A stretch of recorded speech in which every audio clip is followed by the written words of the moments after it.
Hey, everybody, it is Trags Mike Petralia back with the latest installment of the Jungle Roar podcast, a proud member of the CLNS Media Network, and he proudly joins me for the first time in several weeks, maybe a couple of months it's been, Paul Dehner Jr. of The Athletic. How you doing, Paul? I've been counting down the days, Trax. Every day is like I wake up, I check my alarm that says, "Did Trags ask you to come on the podcast today?"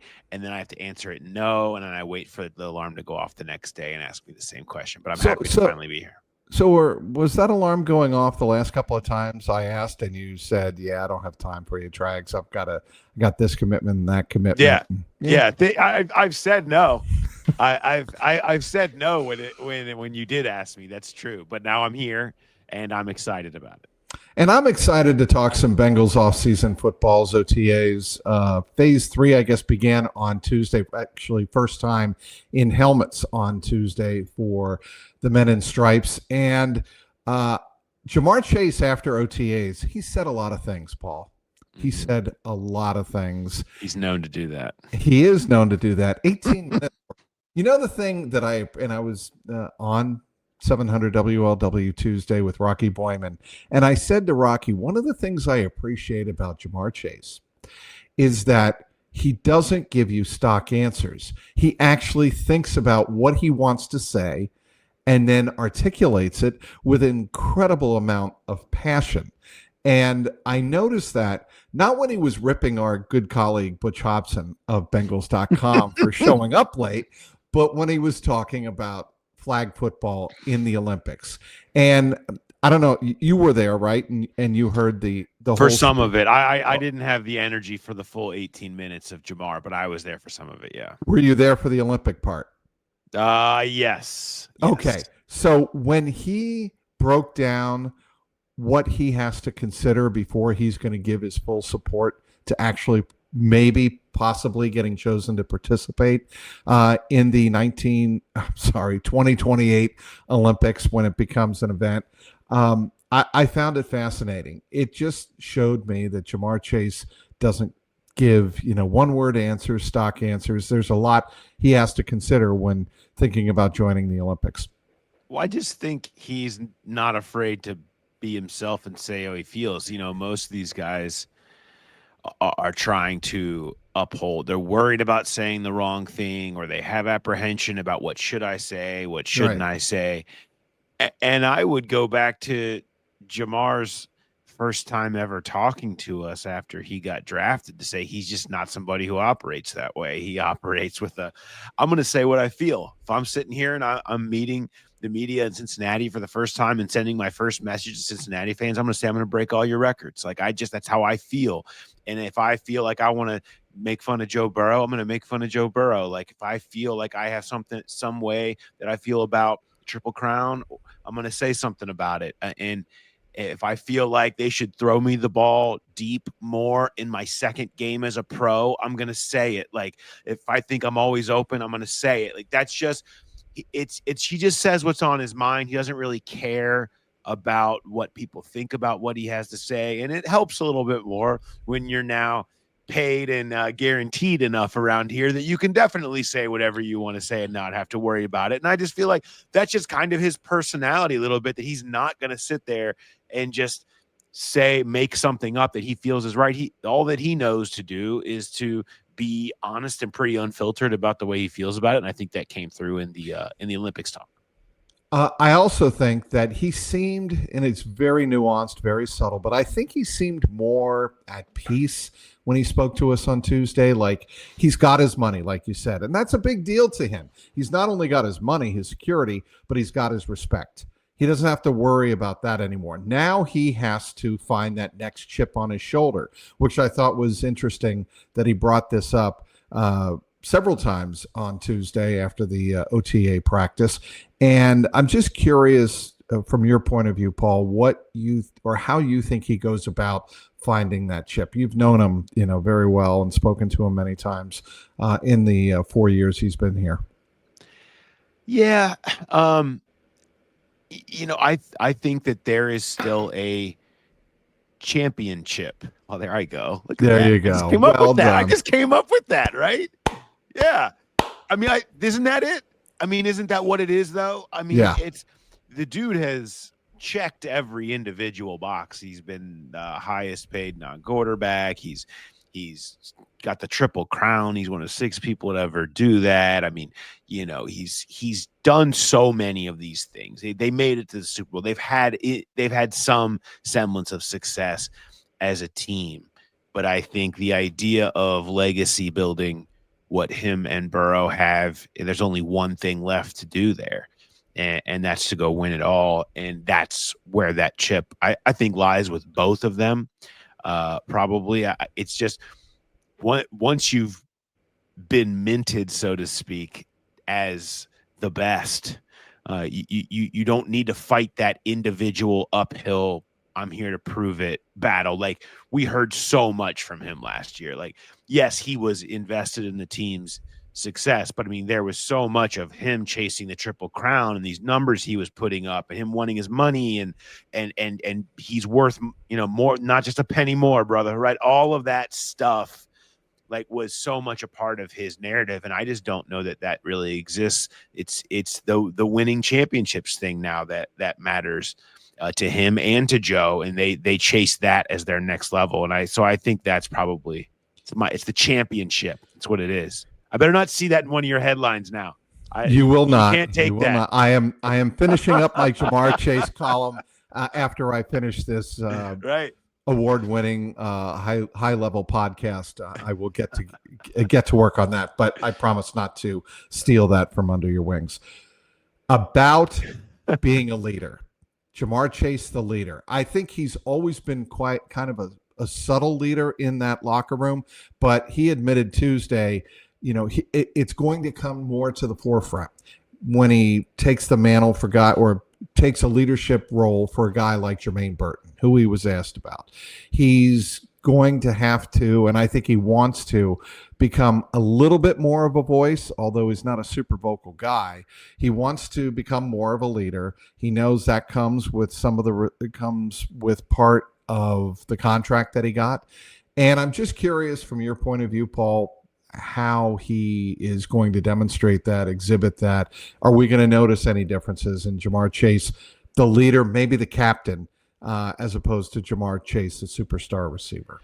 I just think it's a little bit more ownership over the total direction of the team. I mean, I think when you're chasing that money, and you haven't been rewarded yet, especially when you're fighting with ownership about it, it's a little bit more of me and the offense and not as much about the we, I guess, as a whole. But Ja'Marr has always been a great leader to me, and they talked a lot last year about how he might not have had the C on his chest, but the way that he practices, the way that he plays, how much the tone that he sets by showing this is what it looks like to be the best.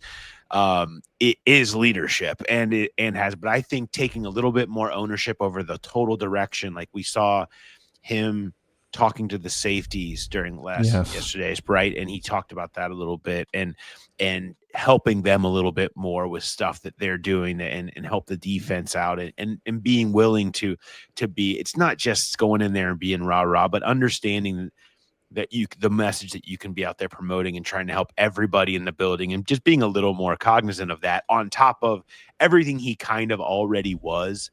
It's not like he needs to change anything. I just think it's more of the mindset of, hey, I'm here, man.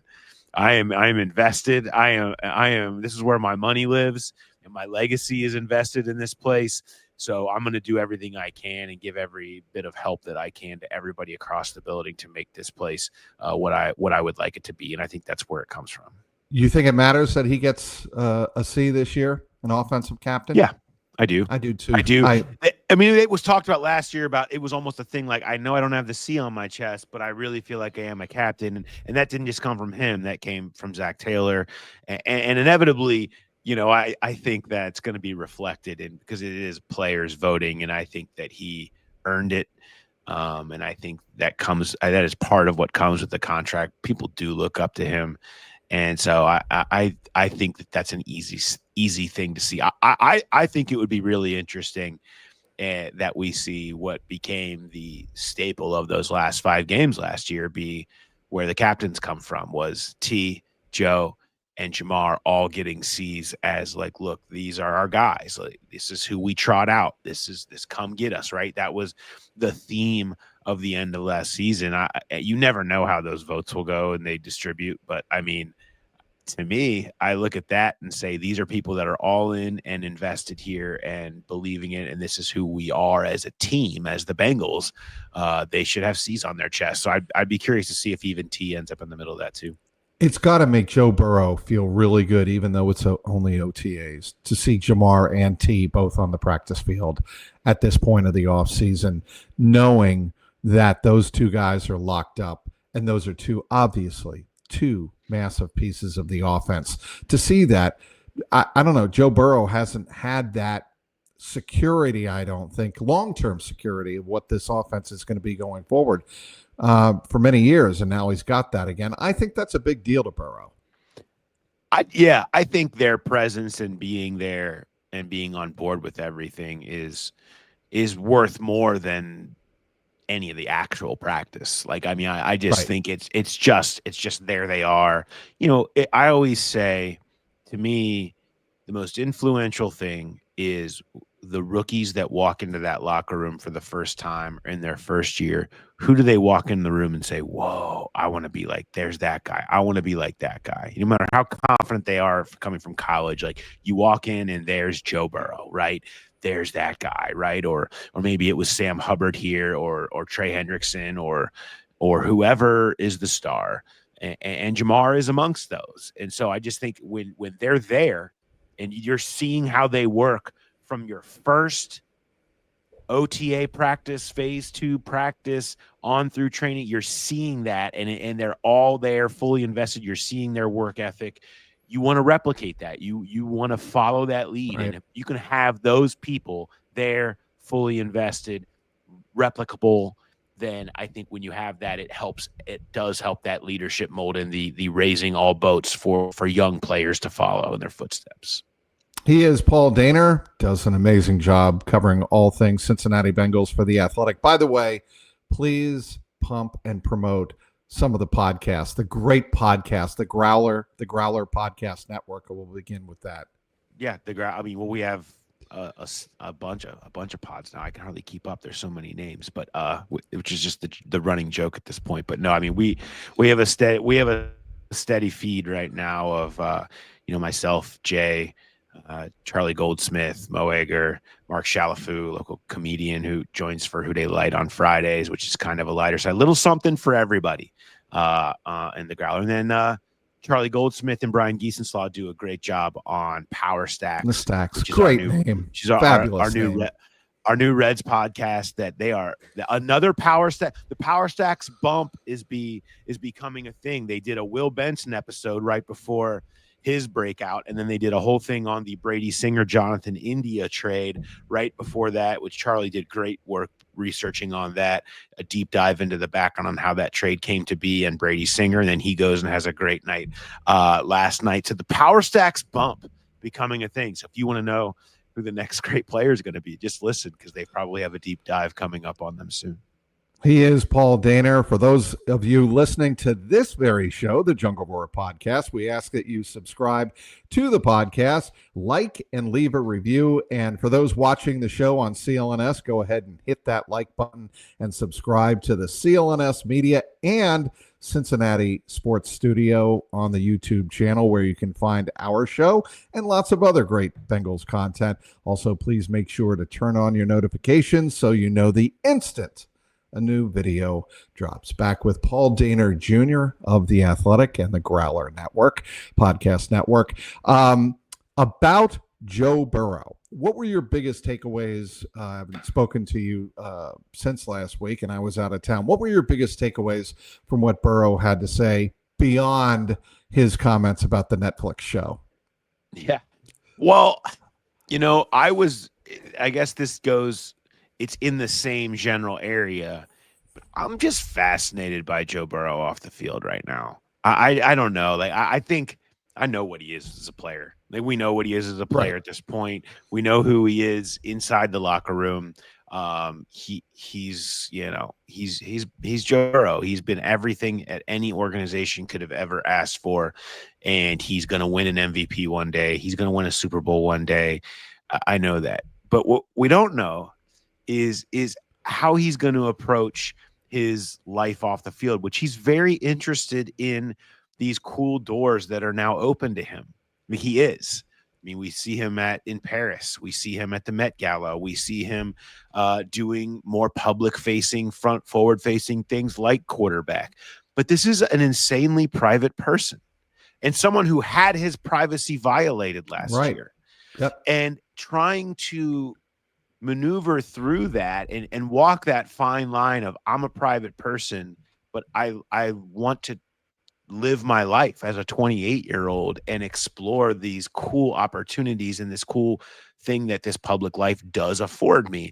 And I just find it really interesting. It's like watching anybody that you know grow up and evolve as they go through their 20s and have opportunities in front of them. He's just a much bigger stage and a much more public figure, but like he's kind of figuring that out as he goes. And I find it interesting to watch him talking about looking for ways to go into this public life with people and situations that he feels like he can trust, whether that's Peyton Manning or the draw of the Met Gala being that once you get through the pictures, you end up in this room of people who don't give a damn that you're Joe Burrow because they just met someone more famous 5 seconds ago.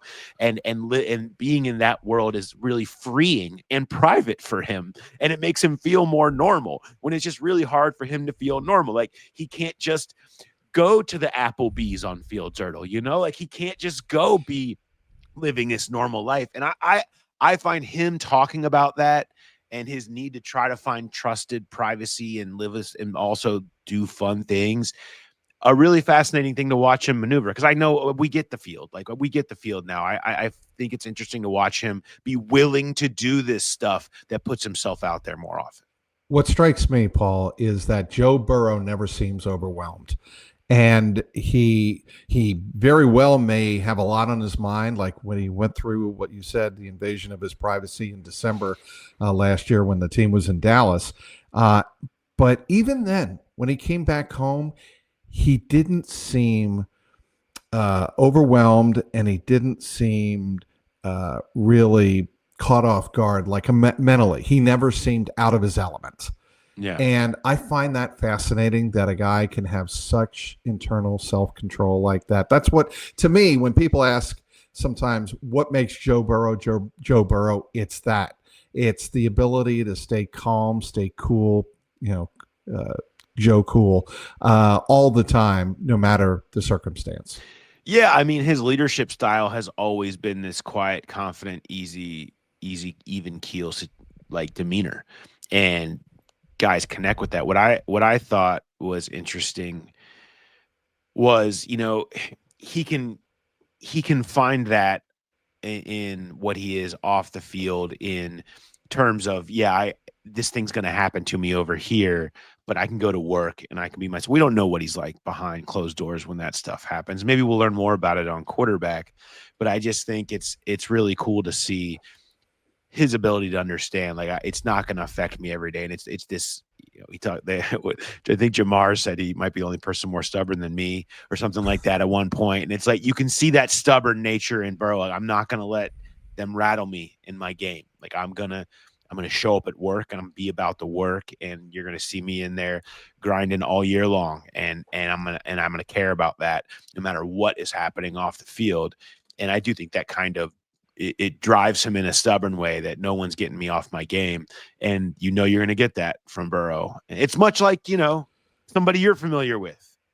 Thomas Brady. Oh, yeah. Like I was right? going to bring that up, but I don't why know. I I mean, I don't know. Why I didn't do that, Paul. Do you know much about like kind of how he went about his business at all, or you ever heard of him?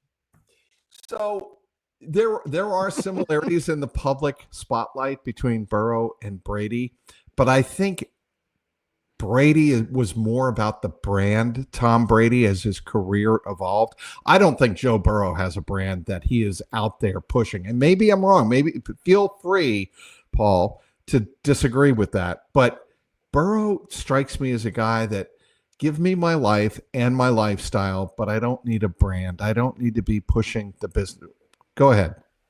Yeah, I partially agree with that. I do think when he says, I found it really interesting when he says, I have cared about growing the game internationally. You did? I didn't know that. Like, so maybe some of this Yeah. stuff that he's done, I think he views himself, he loves the idea of being kind of a global ambassador a little bit with the stuff in Paris, the wanting to play internationally, the caring about that and making the Bengals more global. Like, that's really cool. And I think that is part of his brand, that he is unique and he's not going to be the one. I mean, when have you ever heard a guy be like, I want an international game? Like, these guys, that's the last thing that they want. They don't want any of that. But here, that's what he wants. Yeah, I think he appreciates the unique nature of people from other places that have different backgrounds from the, and I remember when he was talking about Trey Hendrickson and how he appreciates how unique he is. And he's never, not having known anybody like them. That's part of what draws Joe to people and places and things, is he really appreciates unique, because he is. I think he values that in himself. It helps him connect across the locker room that way.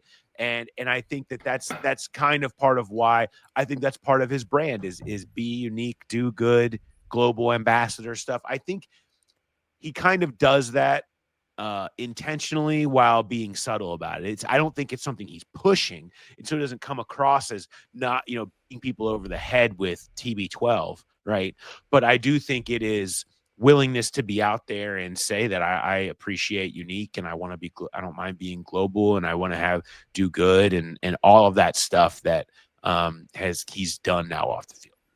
Also, Joe Burrow, speaking of the Bengals quarterback, received an honor this week from our organization, the Pro Football Writers of America, the George Halas Award for overcoming adversity as it related to the 2024 season, coming back from really a unique wrist surgery, an unprecedented wrist surgery. I don't think that's hyperbole. I think that's putting it the way it should, putting it in perspective, the way it should be put in perspective.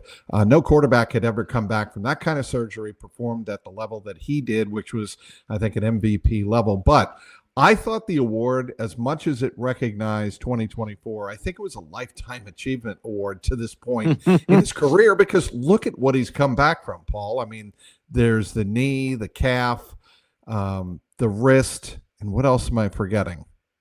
I think there's the appendectomy. The appendectomy, right. So those four major issues that he has had to go through in the first, 5 years of his career. I think, certainly the award, the distinction that he received from the Pro Football Writers was obviously well-deserved. Well, and even go back to his college days. I mean, having to sit and not play and transfer and everything that he went through just to have his breakout season in 2019. It's just kind of who he is. That's his path. It seems like it's always his path is the hard way. He's kind of had to do that and relish that and been really damn good at it, at understanding how to take on rehab, how to take on, the decision to transfer and rebuild in a new place, and how to approach a team that has struggled early and dig them out every year too, in the same respect. I just feel like you see that as a core part of his personality, that is who he is, that there's no obstacle that he's not going to say, oh, watch me overcome this one. Unprecedented. I don't care. But be honest about it. I mean, I go back to this time last year, he was talking about football mortality and coming to grips with his football mortality through the wrist injury. That's how serious this was. This could end me. I don't know what's going to happen here. We don't know the results. This is not something that quarterbacks have had to deal with. You can ask around. It was easy for him to call people about the calf. It was easy for people to follow in line of what Nick Cosgray told him with the ACL. It was easy to do all those things, even with the appendectomy. Like you knew what you needed to do. This was unprecedented. It made him question whether this could end him.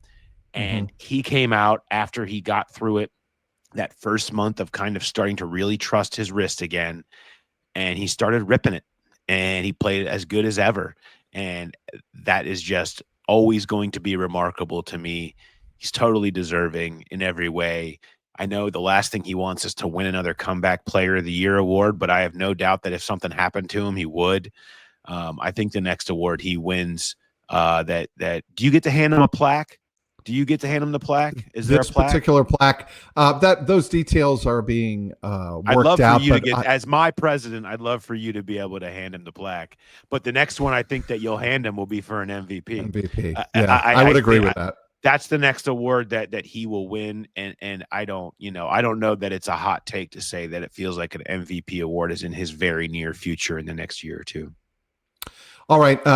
I get asked this day after day after day, and we'll continue to be asked this, and I'm sure you do too. Shamar Stewart and Demetrius Knight Jr. Why is Shamar Stewart? They both have not signed their rookie year deals, but Demetrius Knight Jr. was on the field during OTAs on Tuesday, and obviously Shamar Stewart not taking part. The difference between the two, and when do you think both of them get signed? Yeah, I mean, I don't know. I mean, whatever its willingness to sign whatever waiver or deal with whatever language is in there for Shamar compared to Demetrius, and there's obviously differences when you get into first round pick slots and language. I'm on the record. I think this is stupid for everyone. I think this is totally silly. I think that it's just none of this. Just fix it and get it done. It's unnecessary. Right? It's unnecessary. I also, my take on this is that no one will ever remember that this happened. He'll sign at some point before training camp. He'll have a normal training camp. No one will talk about the OTAs that he didn't take part in. There's just, people really overvalue what's actually happening out there. I mean, there's just not. It's an hour on the field. He's doing everything else. And yeah, there's some value. I'm not saying nothing. It's just, it's not going to make or break his rookie year, the fact that he is watching some of these drills. If we get to training camp and we're still dealing with this, my tone will be different. I don't think that will be the case. I think we'll get to training camp and this will have long been an afterthought, and no one, by the time he's doing whatever he's doing in week 8, no one will even remember whether this happened or not. All right. I want to get to a story that you worked up for today's Athletic, and it's up there now, about defensive tackle Eric Gregory. Why did this story stand out to you? So it's sort of, I love talking to some of the undrafted guys. Their backgrounds are always so interesting. And I found Eric Gregory and Howard Cross and Demetrius Knight, in a way, to be really a unique trend in the NFL. We're seeing this really start to truly bubble up now to have an impact. These older players, NIL, and the COVID year combined. I mean, you have all these guys turning 25 this season as rookies. It's not something that you normally see or you used to see. It used to be the ultimate red flag. But how the Bengals have kind of viewed it and weaponized it a little bit has been the maturity and experience that these guys bring help in positions where you need something now, okay? You need somebody who comes in polished, ready-made to be a player of some sort. In the case of Demetrius Knight, it's to be a starting linebacker. He did it at South Carolina. He's got tons of experience. He's mature. He's a leader. He's all of those things. He shows up, and you can count on him to be reliable day one, unlike most rookies. Eric Gregory is the same way. Eric Gregory was on the field playing against Joe Burrow and Ja'Marr Chase in 2019 against LSU in the battle for the Golden Boot. I don't know if you're familiar with the battle for the Golden Boot, but my first job was in a newspaper in Arkansas, and my first big assignment was covering the game when it was held in Little Rock back in the day. And so I'm very familiar with this rivalry, which is one. But now Arkansas got whipped, but Eric Gregory was on the field again. That feels like ages ago. It does. And now he's a rookie on their team. He spent 6 years at Arkansas. He's going to be 25 the day before the home opener. But he has 61 games playing for Arkansas in the SEC under his belt, 44 starts. He was solid, productive. He got better every year. He was a leader. He has a daughter named Aurora. He's got a second on the way. He's a father. He's learned to be mature and handle his business. and it allows him to show up in the typical undrafted defensive tackle profile is, I don't know, see if maybe he can throw some of his raw skills together, and in a couple of years you can have something. He can be a depth role piece for you quickly because he shows up prepared to do that. He's got all this experience and maturity that benefits him in this moment and the Bengals in this moment, because the Bengals need someone to do that because they didn't draft a defensive tackle. They need somebody who could come in and be a little more polished to maybe be a depth piece immediately. He could do that. Howard Cross can do that in the same way from Notre Dame, who was, there for 6 years, the last 3 years under Al Golden. He's got experience. He was a captain. He was a second-team All-American. Yeah, didn't get drafted, but you bring that type of player in now, which there's tons of them now in this new wave of the college landscape, and they can fit a role in a specific way. You're not finding stars necessarily, but you can find serviceable role players and take advantage of them to be fast-tracked to impact your team earlier. And the Bengals need that right now at both defensive tackle and at linebacker. And I think it's interesting that they've kind of had to tap into that profile to maybe get a little 2025 impact. I think it's the perfect, ideal offseason story, Paul. I loved reading it. I really did. I enjoy stories like that because it always makes me think, well, does this young guy, and he's 24, going to be 25, like you said, before opening day, does he have a realistic chance of making the roster? To me, that's what makes, when you get to training camp, that's what makes training camp interesting at this point. Yeah, Muma Jong Meta is a great example of that from last year. A guy who had a bunch of experience in college, a little bit more mature, older player, came in and made an impact to me. He was prepared to make an impact immediately and impressed enough to make the team and play a very valuable role on special teams. That's the Bengals have proven year in and year out that they will do that. They will clear that path. They don't care where you came from. They'll put you in there. And I'm telling you right now, I would mark that baby down. Gregory or Cross are making this team. Like I mean, I guess we'll see. Unless I think they're looking to add a defensive tackle of some sort. But I think there's a lot of hope that one of those two guys is going to be part of the answer to giving them one last depth piece at defensive tackle where they didn't address it in the draft. Are they going to do the same at safety? Bring in somebody? Are they going to sign somebody? I don't think so. Boy, I'm stunned by that, Paul. I really am. The assumption was no safety in free agency. They didn't draft a safety when they had the opportunity to do so. Certainly, an upper level second or third round, say they could have taken one in the first round, but second or third round, certainly. And they decided against it. Yeah, I would. I mean, I think that was on the table as a draft pick. But as a veteran, I think they find themselves in a bit of a bind in their mind in terms of that backup playing special teams. They're really low on special teamers because their tight ends are all non-special teams contributors, basically. Outside of, I guess, Drew Sample, but he's a starter almost. So when you don't have that, you really rely on those safeties to play teams. If you sign Justin Simmons or insert available vet here, are they going to be interested in coming to sign here and be relegated to special teams? No, right. No. Well, and so I think that it's a bit of a bind in that regard, that they need special teams impact out of those backups, but there's got to be anxiety about the fact their backups are Tyson Anderson and Dejon Anthony. Right. And I mean, it's one of those things that you would have preferred to address with the draft pick. And heaven forbid we go back to the fact that they didn't have enough draft picks or didn't do enough in free agency so that they were hamstrung in the draft, having to check too many boxes, which is how they ended up in this spot in the first place, at defensive tackle, at safety, and at linebacker. By the way, that also explains why I think they could, we always talk about draft picks almost assuredly having a spot on the roster. Well, when you have only 6 draft picks, that means 3 undrafted free agents. You're looking at least 2 to 3 of those guys making the roster probably because of that. Yeah, I think that's certainly possible. I think, to me, I view Gregory as their seventh round pick. I think if they had a seventh round pick, they would have taken him. I think, you can see that in the UDFA money they gave him, and I think that they value him and see him as a potential guy who can come in and have an impact. So I think I almost view him as the seventh round pick. Now that doesn't mean anything. Seventh rounders get cut all the time, but I think they opened up the pathway for that to happen, and it certainly could.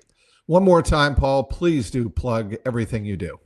Yeah, absolutely. Check me out, The Athletic, of course, as always, and then follow the Growler Podcast. You on where all your socials are at, the TikToks, Instagram, Twitter, Threads, you name it, we're everywhere. The Growler Podcast and myself, and you can check all our pods out there. Go to the YouTube channel. So while you're done, make sure you subscribe and like everything Trags has here, and then go over and go to the Growler YouTube page. Do the same thing. Comment, give us all those good reviews. Those help everybody, myself, Track, so that we can keep bringing you all this great, unique Bengals coverage. You have just clinched your spot in a future podcast appearance on the Jungle Roar podcast. Hold on, let me set my alarm. I'm setting my alarm. Okay, every day I will wait it. I will await your request. Does that alarm have a period of, what's the term? What's the legal term? Statute of limitations. Statute of limitations. Does it? No, probably not. Yeah, it is set to end in 3 months. So okay. Well, if I'm pretty sure 3 months. I'm out. I'm pretty sure you'll be on within the next 3 months. All right. He's Paul Dehner Jr. of The Athletic. My name is Mike Petralia. Trags, thanks once again for downloading this episode of the Jungle Roar podcast, a proud member of the CLNS Media Network. Until next time, Paul knows this. Keep that jungle roaring. Rawr.